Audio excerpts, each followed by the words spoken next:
Hi, I'm Robin Russell and welcome to Coastal Today, an inside look at Coastal Carolina University. Megan Mcilreavy is a new faculty member who spent most of her summer at USC studying infant and early childhood development. And she is here with us today to talk about what she learned and her future goals. Welcome, Megan. Thank you. Talk a little bit first. You're pretty new at Coastal. Yes. Why did you pick Coastal? I think that I was just kind of drawn to a smaller school that had smaller classrooms where you could get to know your students better. And I just felt like, I had a real chance to kind of make a difference there. It was just very different than the larger universities that I was at previously. Have you always been interested in psychology?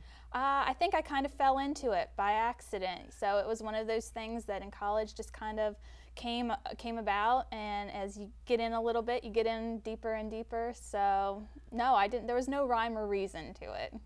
Isn't that the truth with psychology anyway? Probably so. Talk a little bit about your research about this infant and child development. Well, over the summer, it was a great opportunity. I went and worked with Dr. John Richards at the University of South Carolina in the Department of Psychology, and he's really one of the most brilliant minds in developmental cognitive neuroscience, which is pretty much just a very fancy way of saying that he was looking at brain changes in infants across the first year. So what areas of our brain are developing and what kinds of abilities are associated with that. And it's really interesting because a baby's brain is not just an adult brain smaller. It's actually organized very differently. So across the first year we see major developmental changes, and that's what we were really interested in. Tell me some more fascinating findings. Well, it's mostly the development of the frontal lobes of the brain that are coming about at the end of the first year. And your frontal lobes are responsible for decision making, planning ahead for future activity, working memory, which is your ability to keep lots of things in the forefront of your mind, language, and being able to focus your attention, sustain your attention. So we see at the end of the first year, babies just start to develop some of these abilities. And we specifically have these little infant EEG caps that fit over these little babies' heads, and there's actually about 126 little electrodes that sit in specific regions over top of their head.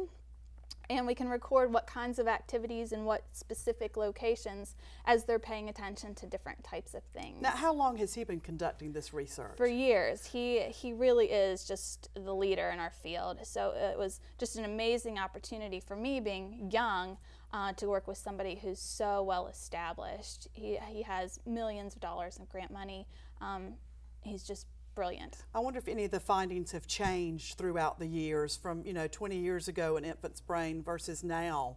That's a good question. I don't know that we can really answer that because we didn't have technology 20 years ago to do get the at. study. Right. So we're just now developing those abilities to kind of look at how that brain actually changes. Now, Megan, will you have a chance to use any of this in your classes? I do. I talk about it all the time, and I think whenever you talk about infants and what babies can and cannot do, students are it's interesting to lots of people. Megan, thanks for joining us today. Congratulations on your research. We hope to hear some more from you. Thank you very much. Thank you.